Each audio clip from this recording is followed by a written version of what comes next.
Back on the channel. Well, after interrupting the courses and for the reasons I explained in the previous video, today I thought I'd talk about turning clamps.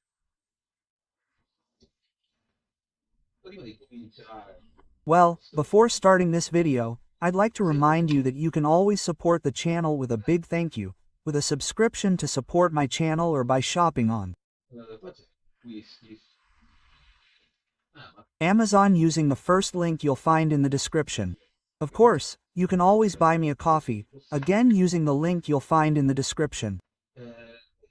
Having said that, let's talk about the main topic of the video, turning clamps. First of all, what is the purpose of turning soft clamps? And what are soft clamps?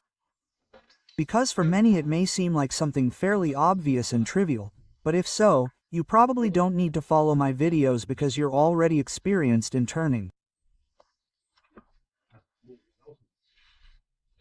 When you go to school or take a course, you tend to take the piece, which may be a laminate, with tempered clamps, so with clamps, with tempered tips that enter, penetrate the piece and guarantee the solidity of the clamping.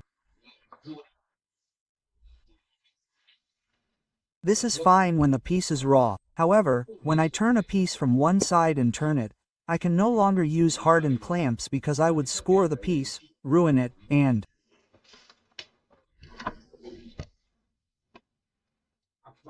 make the surface appearance of the piece look ugly. That's why we have to turn the clamps and we have to take certain precautions to do so.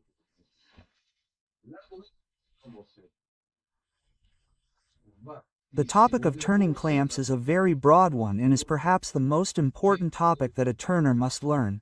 So the gripping system, because today we will only look at the basics, so a first approach to turning clamps on a solid piece that is therefore not prone to deformation.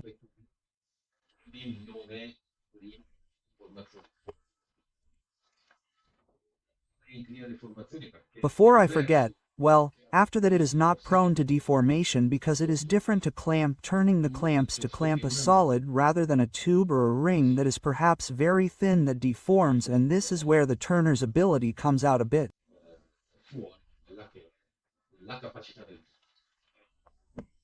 To fight information, to ensure clamping is one of the most important parts of the whole. So, let's start with something simple, a basic one. So, we put the idiot here. I have prepared a drawing. Obviously I am somewhat constrained by the drawing. It is not that I have drawn a chuck, a self-centering chuck for you. I have downloaded it online, so I am somewhat constrained. Today what are we going to do?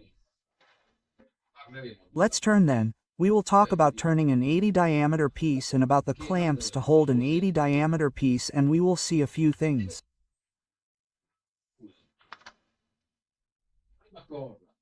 So, the first thing to do is to get a round bar to insert inside the clamps. You see that here. Currently I have nothing inside the clamps. Now I will magically make a round bar appear and I will clamp it. This is because I cannot and must not turn the free clamps. So I close the self-centering chuck by inserting a ring of a size that will be comfortable for me. For example, in this case I got it too small. But why did I get it too small? Because I did not want to redraw all the clamps. This is the piece that I will have to clamp. As you can see, I will have to make an entire groove. It would have been better to have taken a larger central piece to turn as little as possible. Also because remember that turning the clamps is still a turning with an interrupted cut, so it is burdensome. Okay? Well, to do this operation I would do something like this. Let's show you the piece. Maybe I would take a CMG, so an 80 diamond, I would rough everything out and only at the end I would use the tool that I have. Let's say, put on the video. So a tool that allows you to break through both in Z and in X, and later we will see why.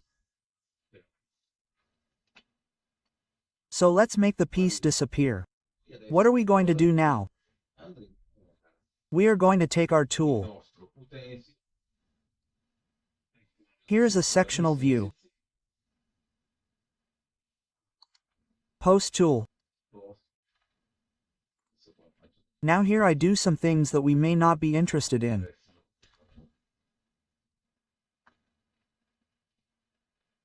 And what do I do with my tool? I go and do a turning. Maybe in this case it will be a CMG. And I do a sort of roughing to obtain this result.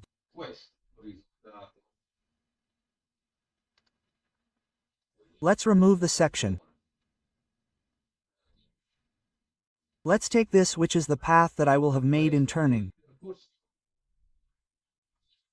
Zakate, as you can see, and let's make a revolution of this path.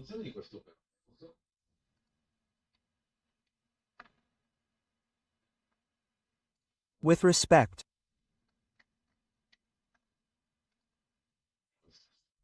to this one, if you see that this is what I have obtained, okay? A cylindrical turning of the memory sets. However, if I go back to show the section, you will see that I have an even radius here.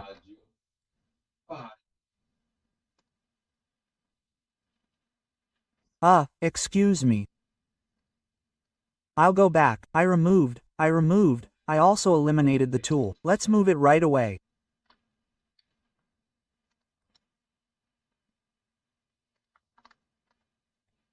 I didn't realize it.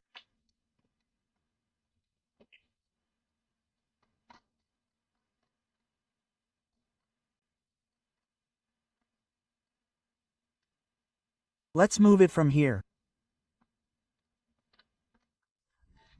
Let's generate again.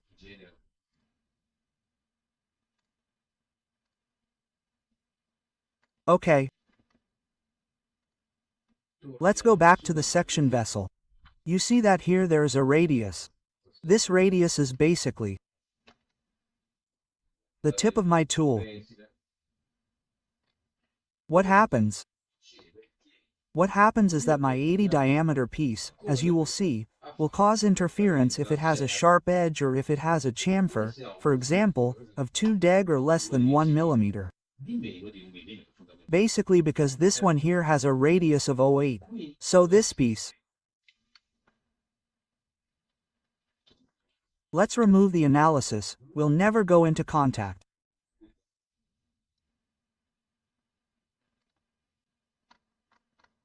But will be pushed out. Little by little, not that much.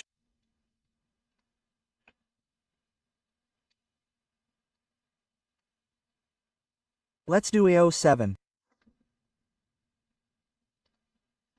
And so, my piece will never have reliable clamping and the possibility of obtaining reliable parallelism in turning. That's why after roughing it out,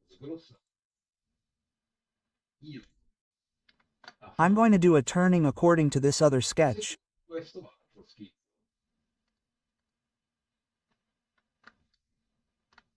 Let's look at it here. Do you see? I'm going to take my tool and now I'm going to grab it as I did before. I hope you can follow me.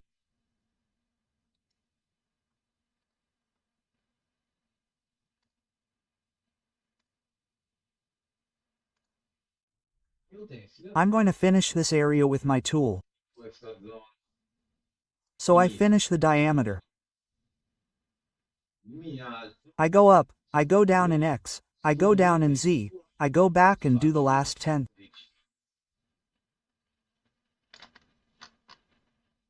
But now we're out. So what happens? This is what happens. Let's create a revolution this time in this area.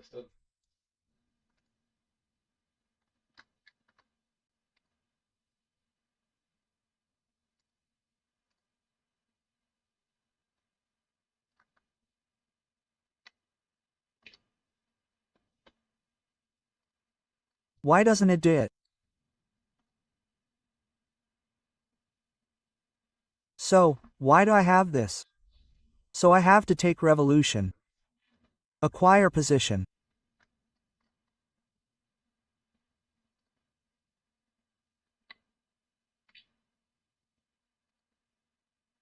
Okay.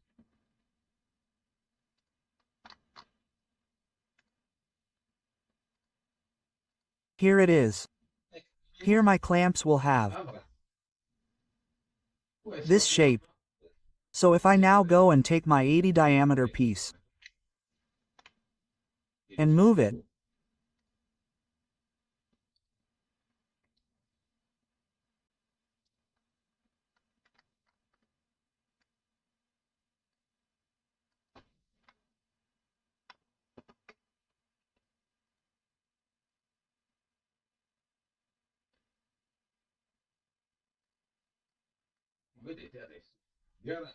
you see, now I will have a guarantee of support in Z and grip in X. So it is very important to do this unloading. But now I have also prepared two other rings. So, let's say that this is 80 diameter. What diameter should I turn the clamps to? In an ideal world I should turn them to 80 diameter. In a real world instead this happens. Let's look at a larger piece, which is this one.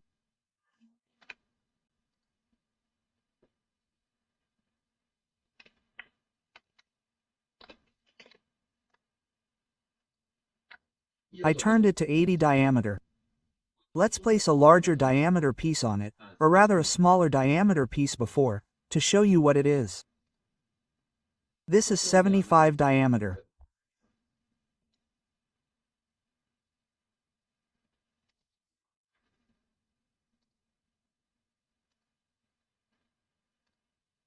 Let's see what happens with a smaller piece.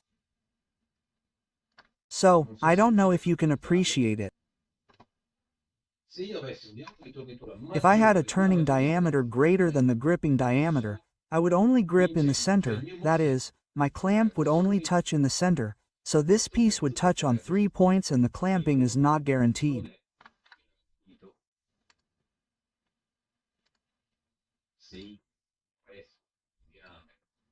If I had a larger diameter, let's move it, so I turned the clamps with a smaller diameter compared to the blank.